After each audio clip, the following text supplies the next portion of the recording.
The past 3 months were hectic for me, both professionally and personally, as they also saw me accumulate quite a few air miles.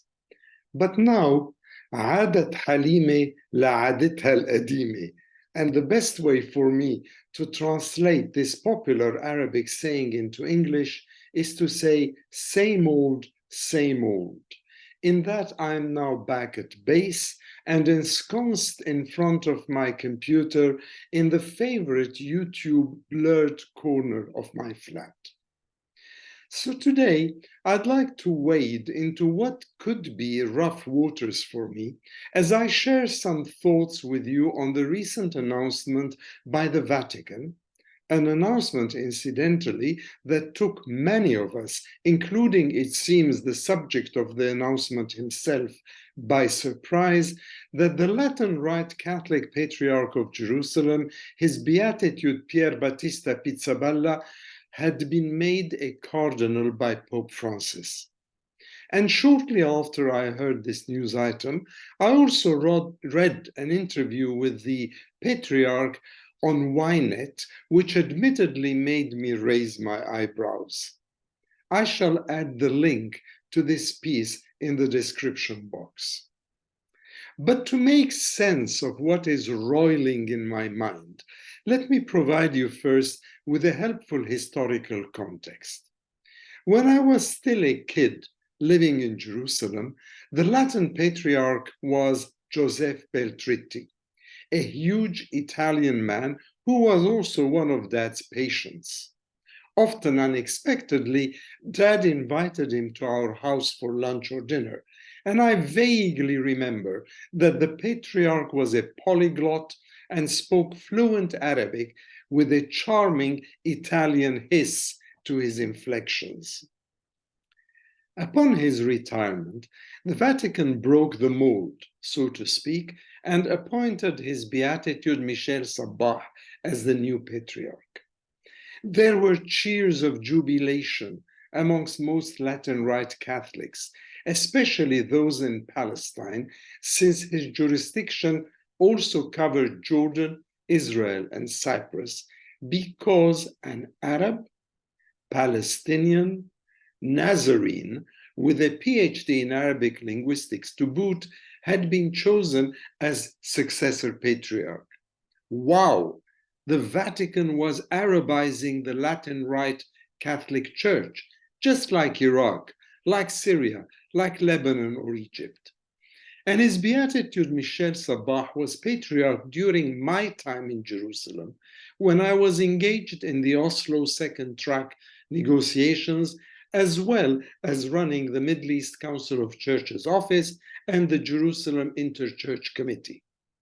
And he became a friend, inasmuch as a deeply private man could easily become a friend. But for me, the word friend also incorporated counselor, a guru of sorts, and a political advisor who had my back during the hurly-burly of political life as I defended the Christian political narrative during the Oslo negotiations.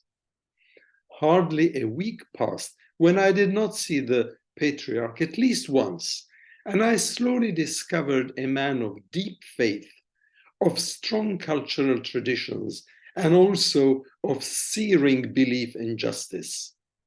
He coined the phrase, the two peoples and three faiths of Jerusalem, and toiled for decades in the direction of peace, justice, and security.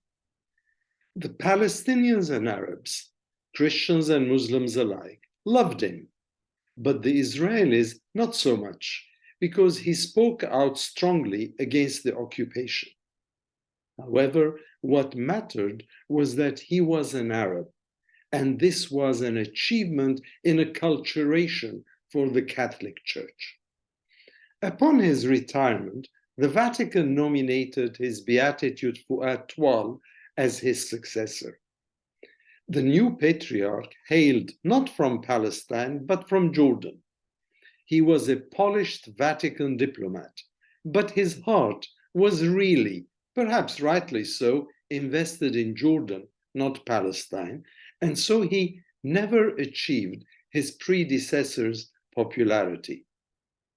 Add to this his financial projects in Jordan, such as the building of a university that gobbled up a lot of the budget of the Patriarchate and made him more of a bureaucrat at times than a spiritual shepherd for his people.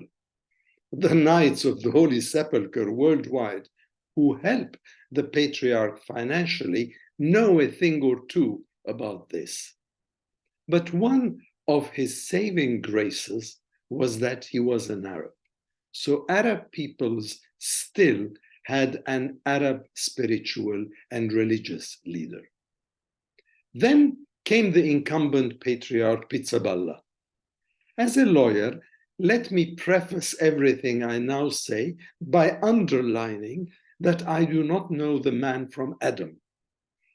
Pizzaballa hails from Italy and had spent 30 years in the Holy Land, as well as being the custos of the Franciscan order in the lands. The custody, by the way, was founded in the Holy Land in 1217 and helps protect Christian sites across the whole Holy Land. Pizzaballa had just retired from his post and returned to Italy when Pope Francis sent him back to Jerusalem as temporary leader of the Latin-rite Catholic Church. Many Arab priests I know were incensed. Why not a Palestinian from the seminary in Bethlehem, for example, or from the church in Jordan? Why not an Arab? Well, the Vatican sweetened the pill by saying that he was there temporarily to ensure the sound financial management of the Patriarchate. But then the Vatican quickly ordained him Archbishop, then Patriarch, and now, of course, Cardinal. I am delighted that Jerusalem has finally acquired its own Cardinal. It was a long time coming, but I also have my regrets. I was one of those who lobbied hard for the Vatican to make the former Patriarch Michel Sabah a cardinal too. Many other friends and colleagues did the same thing. After all, Sabah had hosted the late Pope John Paul II during the Jubilee year, and he was loved by his people. But Rome refused, and it was inferred in some quarters that he was deemed to be too outspoken or political, and that Israel wouldn't really like it. Really? What was Jesus then? What were his apostles and disciples? What was the early church? Is the mission of the church not predicated also on speaking out against screaming injustice? Don't such words flow out of the pages of the new Bible? Today, we witness a full circle back to the times of our family friend, the late Joseph Beltriti. And we have an Italian again at the helm of this patriarchate in Jerusalem. Many Israelis and foreigners applaud his near-perfect command of Hebrew and his working friendship with the two chief rabbis of Jerusalem. They say he's a wonderful thinker and administrator too. I am willing to agree happily and fully with all this, and even add that he has charisma. But his 30 years in the Holy Land do not make him an Arab, and his faultless fluency in Hebrew does not make him a great speaker in Arabic, the lingua franca of a majority of his parishioners. So did the Vatican choose him as the first cardinal in Jerusalem because he was not a lot of the things that Sabah represented during his time as patriarch? Was Sabah too radical for the taste of the late Pope, now canonized? Again, I reiterate that I don't know the man. And who knows, we might even hit it off splendidly if we ever have an Arabic coffee together one day in Jerusalem, in Rome, or elsewhere. But that is not my point. I'm not talking about the man, but about the principle. Here we are in Jerusalem, a city with volatile tensions surrounding its political future, and with local priests being insulted and tackled by Israeli Jewish settlers. Here we are in Jerusalem too, with settlements galore, with checkpoints galore, and with impunity run amok. And here we are too, with 13 traditional and hierarchical churches, whereby the three patriarchates at the top of the ecumenical pyramid now have a Greek patriarch for the Greek Orthodox Church, who incidentally speaks Arabic, an Italian for the Catholic Church, and an Armenian for the Armenian Orthodox Church. At least Armenians can claim ethnicity. But how can the Greek and Latin patriarchates justify it? What would happen, I wonder, if the tables were turned and the choices were to be made in Athens, in Rome, or elsewhere? Now, you might be right to dismiss my reflections as those of a reverse xenophobe, but I don't think that the hat fits really. You might claim that I'm a liberation theologian, the much dreaded sobriquet given to Christian men and women whose beliefs take them a bit outside the box and in the process make our spiritual or religious leaders uneasy.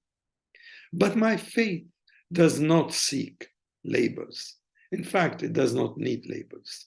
So am I thinking too laterally here? Perhaps. But I just wonder if politics with a small p is once more managing the life and witness of the churches of Jerusalem. What do you think? Am I whistling in the wind, or do I have a point? Is it valid when I opine that a religious leader should have an instinctive understanding of his or her people, a connection that goes beyond experience or length of stay? And I don't think that someone from abroad, no matter how long he or she has lived in the MENA region, can claim to have the indigenous instinct that defines the bond with the community. So am I perhaps speaking out of turn here? To be a touch theosophical for just a minute, could it be that I'm struggling a bit too much in focusing on the cross and too little on the resurrection? Or is it just the opposite? I wonder. So have a little think yourself, will you?